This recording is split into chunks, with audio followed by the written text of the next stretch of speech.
एक बार फिर से आपका अपने YouTube channel all classes study में बहुत बहुत स्वागत है। और जो भी हमारे साथी इस चैनल को देख रहे हैं, हमारे वीडियोज को देख रहे हैं, तो प्लीज़ सब्सक्राइब जरूर कर लें और हमारे इस वीडियोज को अन्य लोगों तक जो है शेयर करें, ताकि उनको भी कुछ इससे मदद मिल सके। और बेल आइकन को भी दबा लें ताकि आपके पास हर वीडियो की नोटिफिकेशन पहुंचती रहे। तो प्लीज़ हमारे चैनल को देखते रहिए और बने रहिए हमारे साथ। मैं नरेंद्र सर, और जो है चलते हैं हम लेसन की तरफ। और आज जो हम जिस लेसन को पढ़ाने जा रहे हैं, क्लास 12 का फर्स्ट लेसन, जिसका फर्स्ट लेसन का हम दूसरा वीडियो अपलोड करने जा रहे हैं। तो प्लीज़ बने रहिए हमारे साथ में। बढ़ते हैं आगे। To the north, where jungle, great expanses of grass higher than a man's head and unbroken except for an occasional clump of trees, the home of tigers, elephants, pythons and cobras. यहाँ plus top लग गया, हम यहाँ रुकते हैं। इससे आपको हम इसका अर्थ बताना प्रारंभ करते हैं। टू नॉर्थ, नॉर्थ की तरफ यानी उत्तर की तरफ, यानी यहाँ पर देखते हैं उत्तर की ओर क्या थे, जंगल थे। नॉर्थ वियर थे जंगल, बहुत भयानक गहरे घनघोर जंगल थे।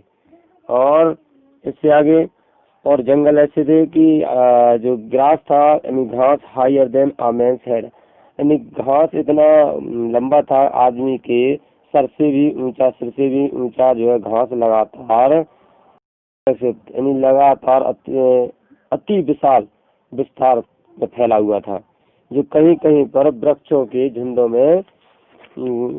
झुंडों के अतिरिक्त कहीं से भी टूटा नहीं था। अर्थात कहें कि जहाँ तक भी नजर जा रही थी वहाँ पर जो है वृक्षों के जंगल ही दिखाई दे रहे थे। और यहाँ पर जो शेरों, हाथियों, अजगरों और काले नागों का घर था, यही जंगल शेरों, हाथियों, अजगर और काले नागों का घर था। नेक्स्ट आगे बढ़ते हैं। Everywhere as there was flat land running to the horizon, but dotted here and there by the sacred banyan tree or by rows of pakar trees shaped like elms and having thick twisted trunks. देखिए यहाँ पर आप देख रहे हैं, इसकी कुछ हम आपको मीनिंग्स बताने जा रहे हैं। तो आप जो है इन मीनिंग्स को जो है लिख लीजिएगा। तो यहाँ पर जैसे आप देख रहे सैक्रेड यानी पवित्र, यानी जो है पवित्र माना जाता है। बनियान ट्री आप जानते बरगद का पेड़, रोज यानी पंक्तियां, पाकर हम कहें एक प्रकार का बहुत विशाल वृक्ष है। और शेप्ड मीन्स होता है शक्ल में, एल्म वो भी देख रहे एक प्रकार के, ये भी एल्म वृक्ष है। तो यहाँ पर हम देखते हैं कि जहाँ कहीं भी, एवरीवेयर में जहाँ कहीं भी, एल्स यानी इसके सिवा, यानी जहाँ कहीं इसके सिवा सब जगह सपाट मैदान, प्लेन यानी सपाट मैदान यानी क्षितिज तक फैला था। क्षितिज का मतलब होता है जहाँ सूर्य और आसमान, पृथ्वी और आसमान मिलते हुए दिखाई देते हैं, प्रतीत होते हैं, तो वो हॉरिजन यानी क्षितिज कहला, क्षितिज तक फैला था। लेकिन कहीं कहीं पर इधर उधर, लेकिन कहीं कहीं पर लेकिन कहीं कहीं पर, डॉट मीन्स कहीं कहीं, हियर एंड देयर यानी कहीं कहीं पर, बाय द सैक्रेड पवित्र बरगद के पेड़, और बाय रोज यानी पवित्र बरगद के पेड़, बरगद का वृक्ष या पाकड़ के पेड़ों की पंक्तियां थी, पाकड़ के रोज और थी। और इसके अलावा जिनका आकार एल्म वृक्ष की भांति है, तथा जिनके तने मोटे तथा मुड़े थे। जिनके तने कैसे थे, मोटे तथा मुड़े हुए थे। हैविंग थिक यानी मोटे, ट्विस्ट ट्रंक यानी हाथी की सूंड यानी सूंड के समान ट्विस्टेड मुड़े हुए थे। ट्विस्टेड मीन्स क्या है, यहाँ पर देख रहे हैं आप, लिपटे हुए थे। ट्रंक यानी पेड़ का तना जैसे हम कहें, और थिक मीन्स होता है मोटा। और शेप्ड आपको बता रहे हैं, शेप्ड मतलब आकार या शक्ल। और एल मीन्स एक वृक्ष, जो भारी वृक्ष होता है। नेक्स्ट आगे बढ़ते हैं। Hot humid air was moving. Hot humid air was moving in from the southwest. देखिए हॉट मीन्स हम कहें गर्म है, तो दक्षिण पश्चिम से गर्म नम हवा अंदर चली जा रही थी। हॉट मीन गर्म, ह्यूमिड मीन्स नमी वाली थोड़ी हल्की, एयर मीन्स हवा, बाद मीन्स थी, मूविंग मीन्स चल रही थी, इन फ्रॉम द साउथ यानी दक्षिण और पश्चिमी तरफ से, दिशा से जो है जो ऑथर है वो कह रहे हैं कि हवा अंदर की ओर चली आ रही थी।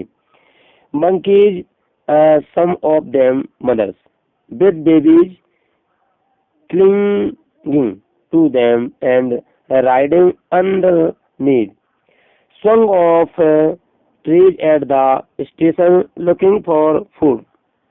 देखिए यहाँ पर देखते हैं मंकी यानी बंदर, जिनमें से कुछ बंदरियां, तो मंकी यानी बंदर, सम ऑफ देम उनमें से कुछ, सम मीन्स कुछ, उनमें से कुछ, mothers means mothers with baby जो बंदरियां थी तो बच्चों को चिपकाए हुए थे।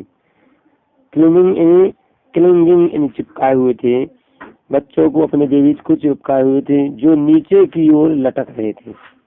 जो कैसे क्या कर रहे थे, जो नीचे की राइडिंग अंडरनीथ, जो नीचे की स्विंग जो नीचे की ओर लटक रहे थे। ट्रीज एट द स्टेशन, जो कहाँ लटक रहे थे,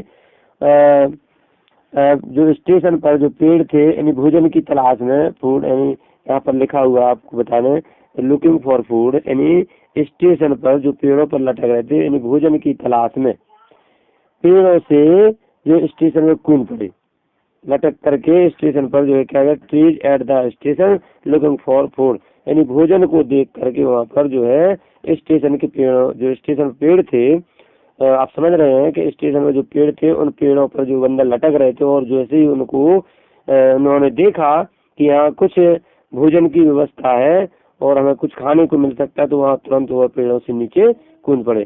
the villages be passed had balls made of mud mixed with water and cow dung. अब विलियम सी डगलस विलेजेज, अब गाँव से होकर गुजरते हैं, तो जिन गाँव में से हम गुजरे, वो कहते हैं कि जिन गाँव में से हम गुजरे उनमें दीवारें पानी तथा गोबर मिली हुई मिट्टी से लिपी हुई थी। पानी इन जो गांव की दीवारें थी, हम गुजरे जब गांव की दीवारें से, तो गांव से तो जो गांव की दीवारें थी वो पानी और जो गाय का गोबर होता है उससे जो मिक्स जो मिश्रण बना था उससे जो लिपी हुई थी। देखते हैं, there peaked roof bare threshed bundles of grass tied to bamboo poles stretched across the rafters. ध्यान दें, उनकी जो नुकीली छतों की ढालू सीटों पर, जो नुकीली छतें जो है, रूफ यानी इसका जो छत है और इसके पीक से भी छोटी टाइप की जो नुकीली छतें हैं, और बेयर थ्रेस्ड जो ढालू, यानी उनके जो ढालू छत थी, उनकी निचली नुकीली छतें थी जो कैसी थी, ढालू सीटों पर बांस के डंडों पर घास के पुले कसकर बनी हुई छप्पर थे। तो छप्पर लाद दिया गया था और इससे जो है बने हुए थे। आप देख लें कि यहाँ पर जो पीक्ड शब्द आया, तो पीक्ड का मतलब होता है ऊंची या नुकीली, मड का मतलब होता है कीचड़ या गारा कीचड़ जो होता है, काउडंग यानी गोबर, और हम कह सकते हैं रूफ यानी छतें, और थ्रेस्ड का मतलब होता है छप्पर से ढकी हुई। बम्बू पोल्स बांस की जो बल्लियां होती हैं, स्टेज मतलब फैलाई हुई थी, और रैफ्टर्स मीन्स लकड़ी की सीटें, अब हम कह सकते हैं बल्ली। तो इस प्रकार से ये उनसे हम कह सकते हैं कि उनकी जो छतों की पीक यानी जो छोटी थी, रूफ काय पर छाए हुए थे, जो बांस के जो बम्बू के जो पोल्स थे उन पर जो है उनको बांध करके और उन पर जो है उनको छा दिया गया था, उन पर कस दिए गए थे। आगे बढ़ते हैं। That day the pumpkin vines that grew over them were in bloom, trailing streaks of yellow over drab bars. That day उस दिन देखते हैं, उस दिन उन भद्दी दीवारों पर उगी हुई कद्दू की बेलें फूलों से लदी हुई थी। That day the pumpkin vines, जो पंपकिन जो कद्दू की जो बेलें थी, दैट ग्रू उग आई थी, ओवर देम उनके ऊपर, दे आर इन ब्लूम। यानी यहाँ पर जो कह रहे जो ऑथर जो बोल रहे हैं विलियम सी डगलस, तो वो कहते हैं कि उस दिन जब हम गांव से गुजरे तो हमने वहाँ पर देखा कि उस दिन उन भद्दी दीवारें जो गोबर से लिपी हुई थी, उन दीवारों पर उगी हुई जो कद्दू की बेलें फूलों से लदी हुई थी तथा उन मटमैली दीवारों पर लंबी पीली धारियां बन रही थी। लंबी पीली धारियां यानी येलो मीन्स पीली, ओवर ड्रेप बाज। तो आप देख रहे हैं कि इन ब्लूम मतलब होता है फूलों से लदी हुई, और ट्रेलिंग स्ट्रीक्स का मतलब होता है लटकती हुई धारियां। जो ट्रेलिंग, यहाँ पर ट्रेलिंग स्ट्रीक्स यानी जो धारियां जो लटक रही थी, उसकी जो बाएं से लटक रही थी, तो लटकती जो उसकी हैंगिंग लाइंस जो धारियां थी वो देख रहे हैं। ड्रेप का मतलब होता है भद्दा यानी भूरे रंग का, यानी ड्रेप और बाल यानी बाल मीन्स होता है दीवार है। दीवारों पर जो भूरे भद्दे रंग की जो कद्दू की जो बेलें थी वो फूलों से लदी हुई थी, और उनका मटमैली दीवारों पर जो है लंबी पीली धारियां बना रही थी। तो आज के लिए बस इतना ही, और नेक्स्ट डे हम इससे आगे वाला जो है पैराग्राफ आपको पढ़ाएंगे, और जो है आप हमारे वीडियो को देखते रहिए।